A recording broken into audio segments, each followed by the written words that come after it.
दैनिक निष्पक्ष पोस्ट, दर्पण सच का, समय से पहले, खबर से आगे। नमस्कार, आप देख रहे हैं दैनिक निष्पक्ष पोस्ट का डिजिटल वर्जन, जहां खबरें होती हैं साफ, सटीक और निष्पक्ष। मुरादाबाद पहुंचे यूपी के डिप्टी सीएम ब्रजेश पाठक ने कहा कि भाजपा कार्यकर्ता गरीब कल्याण योजनाओं को घर घर तक पहुंचाएंगे। उन्होंने कांग्रेस पर निशाना साधते हुए कहा कि पार्टी हताशा की स्थिति में। देखिए दैनिक निष्पक्ष पोस्ट के लिए मुरादाबाद से संवाददाता आसिफ सैफी की ये रिपोर्ट।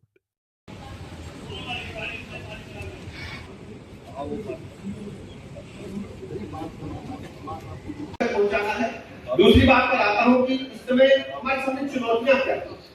आतंकवाद बड़ी चुनौती, टेररिज्म कितना का भारत में, लेकिन हम कह सकते हैं कि आदरणीय प्रधानमंत्री जी ने 14 के बाद से जब से कमान संभाली, आतंकवादियों को हमेशा मुंह की खानी पड़ी।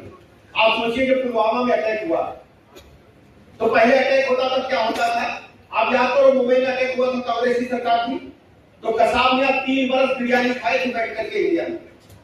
अब की बात जब अटैक हुआ पुलवामा में तो एयर स्ट्राइक, सर्जिकल स्ट्राइक पूरी तरह से नाबूद करने का काम हमारी सेनाओं ने किया था कि नहीं किया? आप सबको याद होगा, एक पाकिस्तान में हमारा याद है, उनका क्या नाम है पायलट का, लंबी मूंछ वालों का, याद है ना? अभिनंदन जब वहां से वापस आ रहे थे 12 बॉर्डर पे तो एक एक भारतीय का सीना चढ़ा था कि नहीं चढ़ा, बताना जरा। कभी सोच सकते थे कि हमारा फाइटर पायलट पाकिस्तान के अंदर घुस करके मारेगा और सीना खोल करके वापस वो टाइम आएगा? कभी तो सोच सकता था? यह है भारत की बढ़ती हुई ताकत। अब आतंकवादी आए पुलवामा में, अब की तो बुद्धि ठिकाने लग गई। लखनऊ पहले मन जाना जाता था मुस्कुराइए कि लखनऊ में है, लेकिन लखनऊ की बनी ब्रह्मोस मिसाइल ने उनको अल्लाह क्या याद दिला दिया। एक आतंकवादी कह रहा था कि हमारे 14 बच्चे मर गए ब्रह्मोस मिसाइल से। मरे कि नहीं मरे? टेलीविजन देखा था आप लोगों ने? रो रहा था कि हम भी उठ जाते, अल्लाह मियां मुझे भी उठा लेते। यह है भारत की बढ़ती हुई ताकत। अब आतंकवादियों की हिम्मत नहीं है कि भारत की भूमि की तरफ पूरी नजर से देख पाए। ये आपके नेतृत्व की क्षमता, नेतृत्व की ताकत दिलाने का काम आपके वोट की ताकत करने जा रही है। ये प्रदेशवासियों को हमें करने का काम करना है। मादक द्रव्यों की तस्करी कितनी होती है, आज भी हमारे ढेर सारे युवा मादक द्रव्यों से परेशान है कि नहीं? विरोध गवाही देने के तैयार नहीं।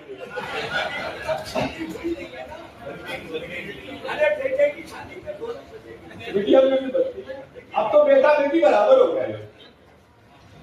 तो आप लोग बहुत सुस्त हो गए, इसलिए मैंने थोड़ा आपको जो है जगाने का काम किया। तो दरअसल क्या है कि ढोलक तथा रोहन बनती, पीलीभीत की बांसुरी है, अलीगढ़ के ताले हैं, रामपुर को झूठे बदनाम कर दिया रामपुरी चाकू के लिए, और रामपुर में वायलिन बनती कोई जानता था? मादक द्रव्यों की तस्करी को पूरी तरह रोका जाएगा और ऐसे स्मगलरों को कानून के तहत कड़ी सजा दिलाने का काम होगा। अब हमारे पास एक ही जिला, मैं आदरणीय गृह मंत्री जी का, अमित शाह जी का, आप सबकी तरफ से प्रदेशवासियों की तरफ बहुत बहुत अभिनंदन कर रहा हूं। जिस खंड में बिहार में कई नेता खत्म हो गए, अधिकारी खत्म हो गए, पुलिस फोर्स खत्म हो गई, गाड़ी उड़ा देते थे बारूदी सुरंग बिछा करके, लेकिन आदरणीय गृह मंत्री जी ने, आदरणीय प्रधानमंत्री जी के नेतृत्व में अपने आत्मबल, डिटर्मिनेशन की वजह से पूरी कर दिया और सभी को सुरक्षा देते हुए सभी राज्यों को आगे बढ़ने का अवसर प्रदान करने का काम किया है। दूसरी तरफ आप जानते हैं कि आजकल एक नया चला है अर्बन नक्सलवादी। जानते हैं क्या? नेगेटिव सेट करने का प्रयास करते हैं। नेगेटिव नैरेटिव अभी आप देख रहे होंगे, एक नई व्यवस्था सोशल मीडिया पर चल रही। सुप्रीम कोर्ट ने कोई टिप्पणी की उत्तर प्रदेश के खिलाफ। इस प्रकार का जो नैरेटिव बदलने का लोग प्रयास कर रहे हैं, सच्चाई लोगों के सामने रखना है कि जो दुनिया के दूसरे राष्ट्रों में बैठे भारत विरोधी ताकतें हैं, ऐसे मूवमेंट को सोशल मीडिया पे आगे बढ़ा करके लोगों को गुमराह करने का प्रयास कर रहे हैं। ऐसी ताकतों को हम मुंहतोड़ जवाब देंगे। भारत की चुनौती कोई स्वीकार नहीं कर पाएगा, भारत आगे बढ़ेगा। हमने नक्सलाइट मूवमेंट को समाप्त किया है, हमने आतंकवादियों के पूरी तरह से समूल नष्ट करने का काम किया है। जो अर्बन नक्सलवादी हैं, इनको भी समाप्त करने का काम भारत के लोग करेंगे, उत्तर प्रदेश के लोग करेंगे। हमें आज यहाँ प्रण लेकर के जाना होगा। आप सब जानते हैं, इसके लिए कई ढेर सारे कठोर कानून बनाए। अवैध मतांतरण का मुद्दा अक्सर आपने समझा, देखते होंगे जब से भारतीय जनता पार्टी की सरकार बनी है मजबूर किया जाता है। अब ऐसी घटना उत्तर प्रदेश में देश में स्वीकार नहीं हो, इस पर हम तत्काल कड़ी कार्रवाई करने के लिए कानून बनाने का काम किए हैं। ड्रग माफिया को पूरी तरह से तोड़ने का काम किया है और देश विरोधी जो गतिविधियों के केंद्र थे उनको भी चिन्हित करके उनके खिलाफ भी कड़ी कार्रवाई करने का काम आपकी सरकार ने करने का काम किया है।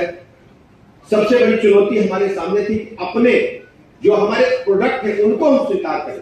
स्वदेशी आंदोलन, आत्मनिर्भर भारत, हर क्षेत्र में भारत आगे बढ़ा है, चाहे एग्रीकल्चर सेक्टर हो, चाहे हमारा डिफेंस सेक्टर हो, चाहे मेडिकल सेक्टर हो, हर क्षेत्र में भारत स्वदेशी निर्माण की तरफ आगे बढ़ा है। चाहे ओडीओपी जैसी योजनाएं हो या अन्य योजनाएं हो, भारत अब तो ड्रोन निर्माण तकनीक में तेजी के साथ आगे बढ़ा है। अब जो आने वाले दिन है आप देखते होंगे, पहले जो लड़ाई लड़ी जाती थी वो ईंटा पत्थर से लड़ी गई, दूसरी लड़ाई लाठी बल्लम से लड़ी गई, भाला से लड़ी गई, तोप आ गई, तोप के बाद टैंक आ गए, टैंक के बाद पैटर्न टैंक आ गए, फिर जहाज आ गए, जहाज के बाद जेट जहाज आ गए और जेट के बाद अब तो कौन सा जहाज आया, अमेरिका कौन सा जहाज आया, राफेल जैसे जहाज और अत्याधुनिक जहाज आ गए जो रडार में नहीं आते हैं। लेकिन अब उसकी भी आवश्यकता धीरे धीरे कम हो गई है। अब तो घर बैठे रहिए, यही विनोद जी के घर में यहीं से ड्रोन चला दीजिए, ड्रोन चला दीजिए कहीं से भी, मान लीजिए, जरूरत नहीं। आप सोचिए, भारत की तकनीक देखिए, भारत की तकनीक देखिए।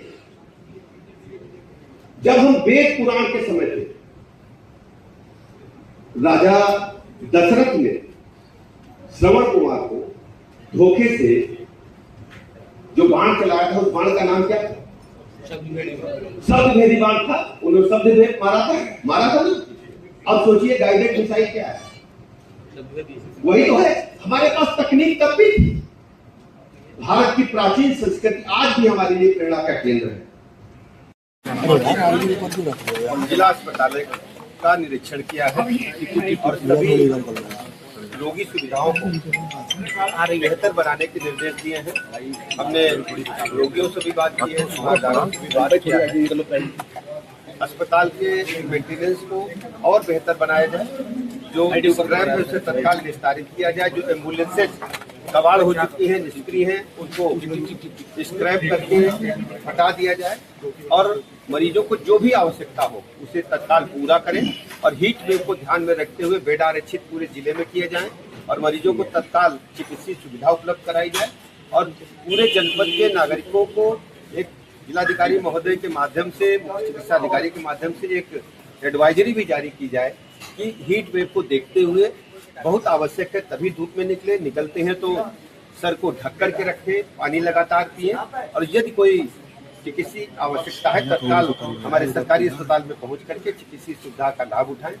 अस्पताल परिसर में शुद्ध पीने का पानी, बैठने का स्थान, पंखे आदि का, कूलर आदि का तत्काल इंतजाम। चलिए, आप देख रहे थे दैनिक निष्पक्ष पोस्ट।